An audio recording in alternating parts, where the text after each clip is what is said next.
کیا ہم جانتے ہیں کہ اس زمین کے اوپر اور اس آسمان کے نیچے سب سے مبارک کتاب کون سی ہے؟ ہمیں اس بات کا علم ہونا چاہیے۔ تو یہ بات کوئی ڈھکی چھپی نہیں ہے، یہ بات روز روشن کی طرح آیا ہے کہ اس زمین کے اوپر اور اس آسمان کے نیچے سب سے مبارک اور متبرک کتاب قرآن شریف ہے۔ اور قرآن کیا چیز ہے؟ قرآن اللہ کا کلام ہے۔ یعنی جس طریقے سے میں بات کر رہا ہوں، آپ نے اپنی کاپی نکالی، آپ نے اپنا پین نکالا اور آپ نے میری باتوں کو کاپی پر نوٹ کیا اور لکھ لیا تو وہ میرا کلام ہو جائے گا۔ اسی طریقے سے قرآن کریم کے اندر جو بھی لکھا ہوا ہے وہ سارا کا سارا اللہ تبارک و تعالیٰ کا کلام ہے۔ اور قرآن شریف ایک ایسی کتاب ہے جس کے اندر ہمیں جینے کا طریقہ اور بہترین سلیقہ سکھایا گیا ہے۔ قرآن کریم ہمارا رہبر ہے، ہمارا رہنما ہے۔ دنیا کی جتنی بھی کتابیں آپ پڑھتے ہیں اور دنیا کے جتنے بھی رسالے، جتنی بھی میگزین، جتنے بھی اخبارات آپ پڑھتے ہیں تو ایک مرتبہ پڑھ کر دوبارہ پڑھنے سے ہمارا دل اکتا جاتا ہے، لیکن قرآن کریم ایک ایسی کتاب ہے کہ جس کو جتنی مرتبہ پڑھیں گے اتنی ہی اس کے اندر لذت آتی ہے، مزہ آتا ہے۔ اور قرآن کریم کا پڑھنا گویا ایسا ہے جیسا کہ اللہ تبارک و تعالیٰ سے بات کرنا ہے۔ تو ہمیں یہ بات پتہ ہونی چاہیے کہ قرآن کریم کتنا عظیم اور متبرک اور مقدس کتاب ہے۔ ہم جتنا بھی قرآن کریم کی تلاوت کریں گے اپنی زندگی کے اندر، اللہ تبارک و تعالی ہمیں اتنی ہی زیادہ ترقیات سے نوازے گا۔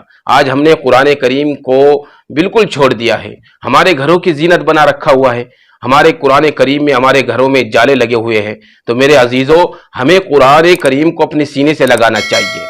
میں تمہیں ایک اللہ کے نبی صلی اللہ علیہ وسلم کی حدیث سناتا ہوں، مسلم شریف کے اندر ہے کہ ایک مرتبہ اللہ کے رسول صلی اللہ علیہ وسلم نے ارشاد فرمایا کہ کیا تم میں سے کوئی شخص اس بات سے عاجز ہے کہ وہ رات کو 10 سپاروں کی تلاوت کرے، یعنی 10 پارے قرآن شریف کے پڑھے؟ کیا تم میں سے کوئی شخص اتنا بھی نہیں کر سکتا؟ صحابہ اکرام نے اللہ کے نبی صلی اللہ علیہ وسلم سے پوچھا، سوال کیا کہ اللہ کے رسول، رات کو 10 سپارے آدمی کیسے پڑھ سکتا ہے، کیسے تلاوت کر سکتا ہے؟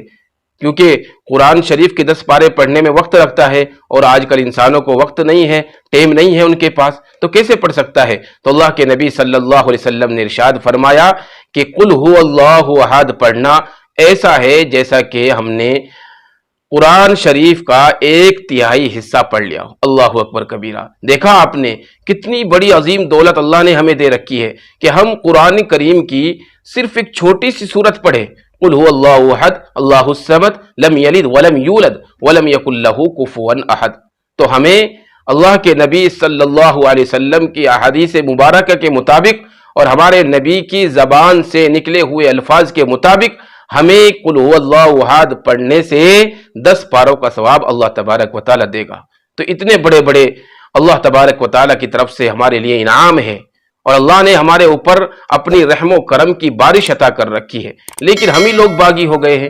ہم لوگ اپنے دین کی طرف نہیں آ رہے ہیں، ہم لوگ اپنے دین کو چھوڑ کر دنیا کی طرف بھاگ رہے ہیں، دنیا کی طرف چل رہے ہیں۔ تو میرے عزیزوں، اللہ کے نبی صلی اللہ علیہ وسلم کی زبان مبارک سے نکلے ہوئے جتنے بھی الفاظ ہیں ان کو حدیث کہتے ہیں، اور حدیث بالکل پکی اور سچی ہے، اٹل ہے۔ ہمارے نبی نے جو ارشاد فرمایا کہ قل هو اللہ احد پڑھنے سے 1/3 قرآن پڑھنے کا ثواب ملے گا، تو یہ بالکل سچ ہے۔ اس لیے میرے عزیزوں، ہمیں قرآن کریم کو اپنے سینے سے لگانا چاہیے اور قرآن کریم کی جتنی بھی زیادہ ہو سکے اتنی تلاوت کرے، جتنے بھی ہمت ہمارے اندر ہو سکے اتنی تلاوت کرے۔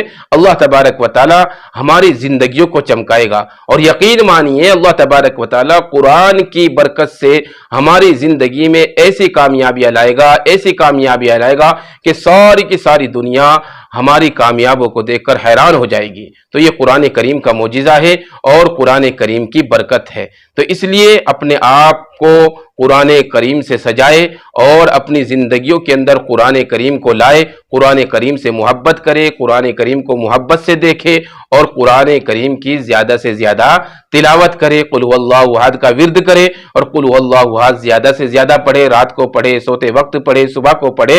اللہ تبارک و تعالی ہم سب کو قرآن کریم پر عمل کرنے کی اور قرآن کریم سے محبت کرنے کی ہمیں توفیق عطا فرمائے۔